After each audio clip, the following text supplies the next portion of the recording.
Alright, welcome everybody once again to the Mixed Fruit In-House Training Tournament number 10, hosted by mixedfruit.org.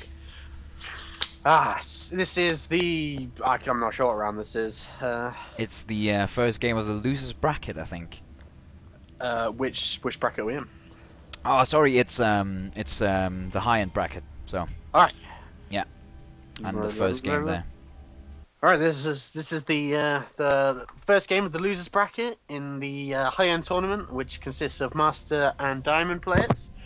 And spawning in the top right-hand corner position, we have Saber spawning as our blue Protoss, and in the bottom left-hand position, we have Theilo spawning as our red Zerg. And this is going to be TVZ on Zelnaga Kevins. Yep. And I would just like to say, I'm not a Protoss player, but if you catch the Zerg player fast expanding here, you'd want to go for a 4-gate. So, well, I think it really depends. If the Zerg thinks you're gonna 4-gate and they get up sort of 2-3 spine crawlers, it's a hard push to make for the Protoss. And I think that's a situation where even if you pull back after a 4-gate, you're still going to lose. I think at that point, because the Zerg's fast expanded, you're just not going to be able to compete, even if you expand like straight away. Yeah, going to bring down 2 pros now to possibly be able to get this... Oh, sorry, drone to be able to get this pro.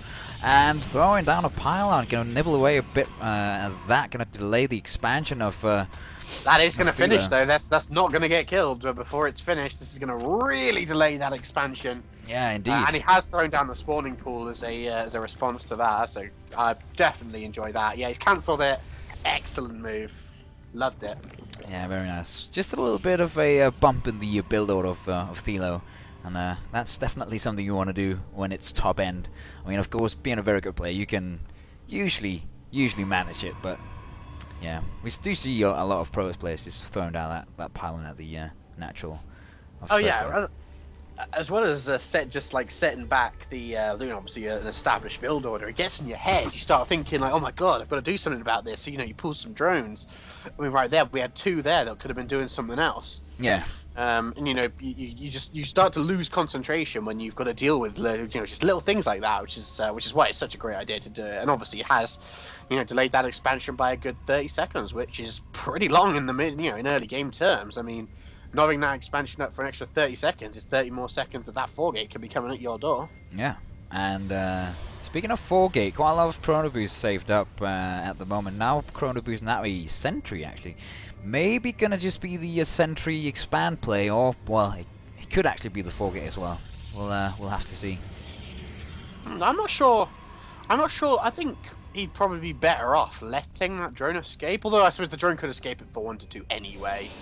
Yeah, I could just do the mineral trick. Yeah, I had forgot that, and then we've got like the tickle ray is getting on the drone. Yeah, the little snowball gonna tickle the little flying drone there, or floating drone. I still do think they have like little like caterpillar legs or something. We just can't see. Sure about that.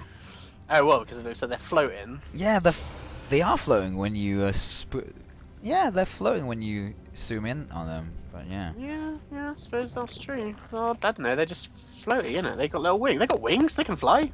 They can't fly. They fly in. Their wingspan is not big enough to be able to fly that low and flapping their wings that slowly. That's for sure. Yeah, well, Protoss are hovering. They have no wings at all. How's no, that? But they have like warp technology. I can see a point in them being able to float, but not these guys, man. That doesn't make any sense. Anyway, we do see the quite fast roach run again here as well. So if it is gonna be it's good. Yeah, it's gonna be the 3-gate Sentry expand. Oh yeah, there won't. If it was gonna be 4-gate, it would be kicking off right now. Yeah.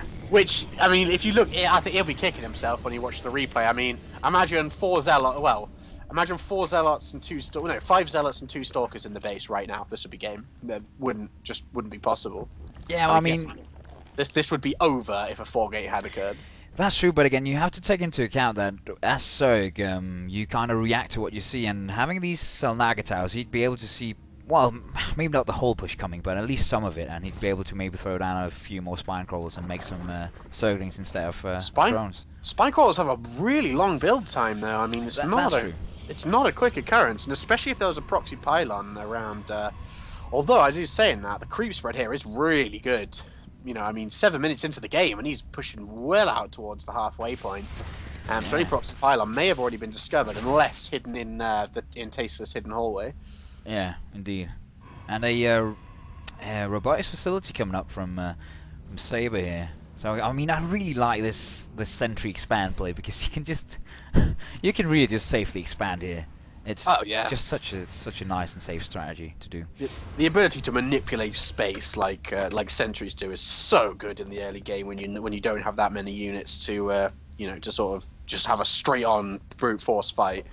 I mean, just being able to, with people's, well, I say with the majority of people's control over their armies. I mean, I'm sure there are, people do little things, that they like to do, but I'd say a lot of early fights, especially when you don't have that many units, is pretty much an aim, a click.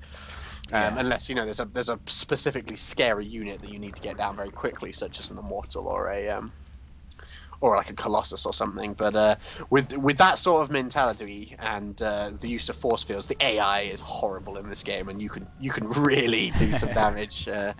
You just get like zealots just walking up even though there is another path, a longer path that they could take, they just still try and take the shortest path and just get stuck behind the rest of your army. Yeah. And Theilo going for a Hydralisk snipe this overseer. And he's going to go down. He is definitely going to go down.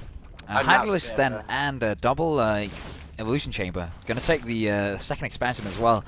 Of course, breaking these rocks down to be able to get there fast if Saber decides to go and check that base out.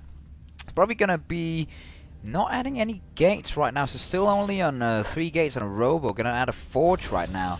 I would really like to see some more unit producing structures though off 2 bases. Yeah, it's quite surprising. We've got there we go. Worker count is actually higher for our 2 base and Krotos at the moment. It's pretty surprising to see. But robotics like coming up. Yeah, Saber's going to get a good view of everything that's going on right here. He's got that observer right in there. He's going to see those roaches taking down that gold. He's going to know everything he needs to make a good informed decision about what he should be doing next. And it wouldn't surprise me if we saw it. Oh, Robo Bay's already down. I apologize. Yeah, it is. Yeah, that was it's not a surprising move, to be honest. I enjoy this. I think a double forge is probably a good idea in this situation. Now that's what I've been doing a lot recently. Sort of in this situation, when you get to sort of start of the mid game, really push those upgrades, and you can get some really solid damage out of it. Yeah, and Burrow coming up for Theilo. Very nice. Actually, of course, we do have servers up right now. Going to help with the force fields, but not going to help with not being able to be seen. But yeah, still a very nice ability to have against the Protoss army with the force fields. And yeah, definitely. Although, as you said, the time it takes to actually move while there's an observer there can prove to actually be a worse decision than not burrowing. He needs to be careful with that, or somehow manage to snipe the overseers. I mean, he does have Overlord tech, Overseer tech, so he can bring. I'd suggest bringing one of those. Although the observer he doesn't actually have one with his army, so although this roach is now going to see those rocks going down, so he's going to know that Saber's looking to take another expansion. Yeah. And now look at that creep spray again. Yeah, the 12-minute mark. The fact that the creep is so near to that expansion is not the right one to be taking at this point. He's going to be able to just run in there with those roaches, snipe it up really quick, and then just look at. Oh, he's sneaking in with that roach. Oh, gonna see the pylon, gonna get stuck on the pylon and then taken out. It looked a bit weird there. Kind of wanting to kiss that pylon. So it's such a shiny rock there, crystal or whatever it is.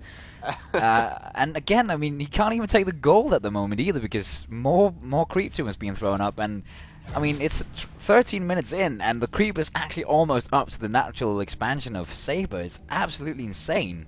Yeah, this creep spread is unbelievably good. I haven't seen creep spread this good, sort of outside the pros. Yeah, it's really good. Let's just look at the APM tab for just a little while. Actually, Saber, a massive 234 APM. I'm really impressed by that. And Theilo actually I wouldn't say only. He's at 142 at the moment, and I mean, as Serg, in my opinion, you just need to do so many things. That's why I would never be able to play Serg. And a little bit of a change thing coming in here. Let's see how much he can spot. Gonna spot the entire army composition, and well, yeah, Saber does manage to see it was actually. Did you see that? Did he see that Colossus or not? Oh, I actually don't know if he was able to see that. I don't think he was. He needs to get that second Colossus into position, which he is now. He's also got a warp. He's got an observer with his army, which is a great move. He needs to build back these zealots. That's not a good place to engage. A few force fields coming in. Great force fields there. Where's the? Yeah, there we go. There is the Colossus. That is great force fields. Yeah, there we go. And the entire front army here of the Zerg players absolutely been demolished. So now force fields come down, and it looks like yeah. I think Saber just want to push out a little bit here. Yeah, I don't think he wants to commit to anything. I think there's still quite a lot of units out on the field. I think he just needs to. He should go around, clear up some of this creep, while just keep macroing hard. Although there's a couple of roaches have snuck around and are attacking the mineral line of Saber. Although they have now been surrounded by zealots, and the rest of the army is pulling back without him. Or I think he saw that and was getting ready to pounce, but I think Saber has realised his mistake and brought the rest of them back. Yeah, I would really have liked to see, though, again, just staying on top of this creep spread. Just lost a few creep tumors here, but then instantly going to creep up again. And I mean, it's just, as a Terran player, I really, really do not like creep, and I can imagine the same being a Protoss player. I mean, yeah, it's just not very fun, and it's not very, of course, very strategically clever or sane, I guess, to engage on creep against any Zerg player. Of course, the speed advantage and all that. Yeah, we've got a few corruptors out now. Still not as many as. Oh, looks like we're gonna have a bit of an engagement here. Bit of a flank here. Actually, gonna be able to get a bit of a concave here, but 4 Colossi at the moment going amok on the ground units of Theilo. Corruptors trying to take out this. Is not going to be able to take this out, and yeah, Theilo has to gonna have to be able to, or gonna have to pull back here. Yeah, it looks like he might. He probably could go for a little bit of pressure here, but nothing too crazy. Does not want to find himself away from reinforcements.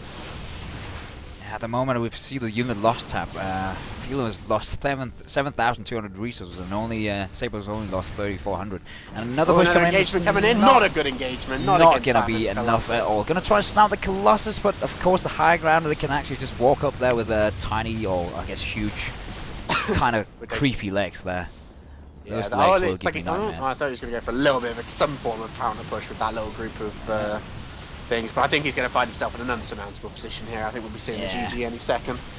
Well, maybe not just yet. I mean, losing the gold base, yeah, of course, is going to be quite a big blow, but. I just think with this many Colossus, he needs to get. He's got no corruptors. Yeah, going to try and four in production, and that is just not enough. Yeah. This amount of units is just too much, and he's going to lose all these roaches now.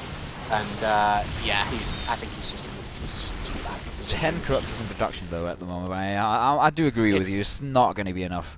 10 corruptors with now 16 roaches and 1 hydralisk. It's just not gonna matter. Yeah, against so many stalkers as well, with blink now as well, as you can't see pieces of. Yeah, blink stalkers are going to be, is pretty much the ideal situation for this. You just want, oh, he's sending in the corruptors first, not a good idea. And now he's just going to clear up all this creep. I mean, and if he keeps pulling back, he's going to lose all these overlords, and that's, you know, supply block is just as bad as, as not losing your army. You can't rebuild it. Yeah. Corruptors coming in 2 by 2 here, and a few guys trying to snipe this Colossus. Is they gonna get it? No. Yeah, there we go. Gonna get it now. Blinking down on the Corruptors and trying to take them all out. Gonna lose another Colossus now. Here, just no, actually stayed alive. So yeah, GG. And yeah, that was that was pretty much a perfect example of how the death ball is supposed to work. Some great force fields in that early engagement that just allowed Saber to push so much further ahead throughout the entire game.